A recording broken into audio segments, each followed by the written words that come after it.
Hello, I am Kevin Anderson. And I'm Adam Okada. And we are clinical educators and hosts of the Ask the Educator podcast, brought to you by Healthmark, a Getting a company. Are you a sterile processing technician, infection preventionist, or biomedical engineer?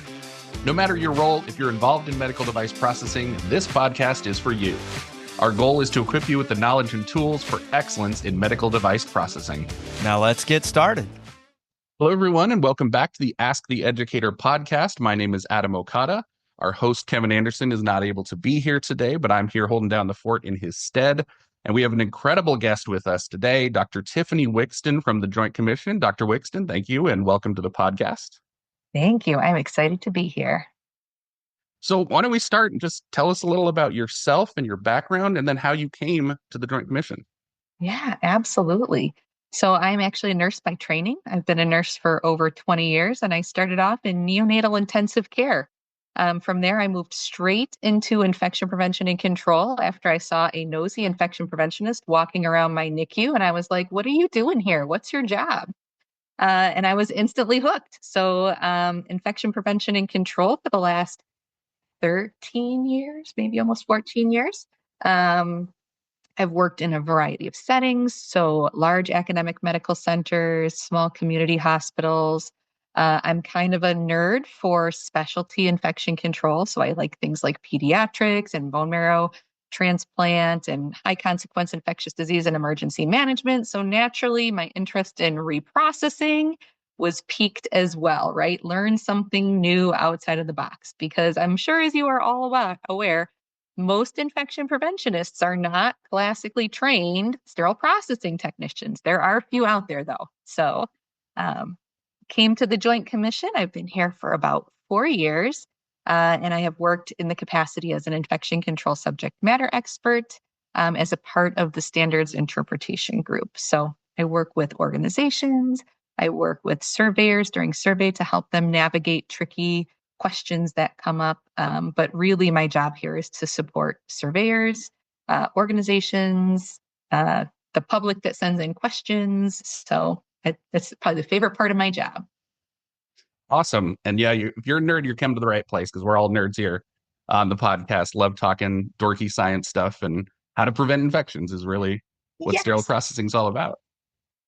So when surveyors are in a sterile processing or an endoscopy department, what are they really looking for? Are there references? Are there standards that can be of value to leaders in those departments? Yeah, that's a really great question. The first thing that the surveyor is going to ask for is a manufacturer's instructions for use. I think being in the sterile processing, reprocessing world, you can certainly appreciate the wide variety of instruments, devices, and equipment that are purchased and used throughout organizations. I think that was one of my first, eyes wide open moments at the Joint Commission, was that things that existed outside of my bubble of my healthcare organization, or even the system that I worked for, right? So you start to see the sheer volume of instruments, devices, and equipment that people who reprocess work with or deal with. So the surveyors start with that manufacturer's instructions for use, because every manufacturer may have a slightly different instructions for use. They start with that baseline, and they're going to look, right, line by line, are we doing all of the things that we should be doing? Then they also incorporate in those policies, processes, and procedures from the organization, because I'm sure, as you also know, organizations develop policies, processes, and procedures that help guide staff on the things that they're required to do. So if you've incorporated pieces of an evidence-based guideline, national standard, or consensus document, sometimes those things are above and beyond the manufacturer's instructions for use as you're striving to create a safer process. So the surveyor is also looking at the policies, processes, and procedures, because they want to make sure that, one, they're in alignment with that infection control hierarchy, and two, if there's other processes specified by the organization that the staff should be implementing, that they're also implementing those additional pieces. Yeah, and that's great. That's such good guidance for leaders in sterile processing or reprocessing space to know what they should be focusing on as far as regulatory compliance and things like that. It really is important. And I know you said, and by the way, we're recording this right after you did the webinar. So I do encourage any of our listeners to go back and watch that webinar. It's so informative, and there's so much guidance there about things they can be looking for. But one of the things in sterile processing that's so challenging is complying with all of these different things, right? IFU standards, guidelines, guidances, all of that stuff that they have to take in consideration. What are some of the top areas of non-compliance that you found or that the Joint Commission has found in sterile processing and endoscopy? When it comes to sterile processing, I would have to say, you know, in central sterile processing, it's very rare that it is about sterilization cycle time and temperature, right? This is where you have people who probably have the most amount of training in their specialized field. As you get away from that central sterile processing area and you move out into the decentralized areas, you have staff who are often performing sterilization processes in combination with a myriad of other things that they do in that space. So they may not have the same level of education and training. And these are areas where you're more likely to have defects in the process or noncompliance, where the instruments or devices are not being cleaned appropriately. So the lumens of something might not be getting cleaned, which is a big deal. Or they may not know to look at that instructions for use to find a different sterilization cycle time or temperature that they should be using. When it comes to high-level disinfection, I think the biggest opportunity is related to use of manual high-level disinfectants. So we do have a fair number of immediate threat to health and safety that are declared because that solution was used below the manufacturer's required minimum temperature. And unfortunately, like I referenced in the presentation, oftentimes these are decentralized locations and they are overseen by different people in each department. So you can have a wide variation in implementation from area to area, department to a department. Yeah, that's a great point.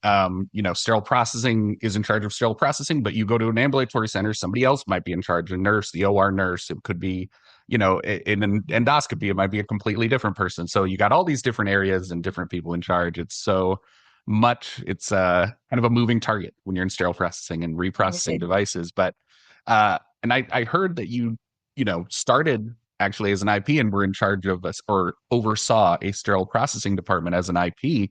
Has there anything that surprised you about sterile processing or the reprocessing of devices, either then or since you've joined the Joint Commission? Well, back then, I mean, when I didn't really have a baseline of information, right, as a nurse, I was like, yep, the sterile instruments get delivered. And I don't think I could have ever imagined in a million years how many moving parts there are. And that's one big reason why, implementation of high-level disinfection and sterilization processes is scored so frequently because there are so many steps that are being observed. So, you go up to a unit and we're watching people put on gowns or take off gowns or put isolation into a computer, but you go down to central sterile processing and you have ophthalmology instruments and devices, orthopedic instruments and devices, trauma surgery sets, you got, the whole gamut of things and the amount of knowledge that these incredibly talented people need to know in order to ensure that patients are safe is just incredible. Like they do such a phenomenal job. Yeah, we're in awe of it sometimes, the amount that people do to keep patients safe in reprocessing. And I trust me, before I joined the sterile processing industry, my dad brought home a flyer for a sterile processing course. I didn't even know it existed before that point. Never had considered that the reprocessing of devices was a thing. So they just magically show up sterilized, right? There's the packages. Right? Yep, sterile package shows up. That's great. Used on the patient. But yeah, that's true. Any final thoughts that you have for the listeners or anything you want to leave them with? Really, it's just support, right? Just like infection prevention and control always is looking for organizational and leadership support. Let's make sure that we're supporting our sterile processing staff, whether they're in central sterile processing, whether they're in a decentralized area. No matter where we're using sterilized instruments or high-level disinfected items, every patient deserves to have the same level of quality and safe instrumentation and devices used. So, really make sure that we're providing the resources so that staff in all areas can reprocess according to the intended use and per manufacturer's instructions for use. It's great. And Dr. Wiksten, thank you so much for being on the podcast. You're my favorite guest and my favorite webinar so far this year. It's been such an honor to have you on. You had so much great information. So thank you for being on.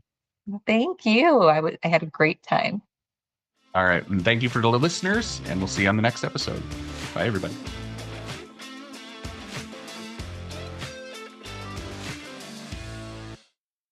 All opinions expressed on this episode are those of the presenters. This podcast is for informational purposes only. Before using any medical device, it's important to review the manufacturer's instructions for use and consult with a professional. For any questions or feedback, please reach out to us at asktheeducator@hmark.com.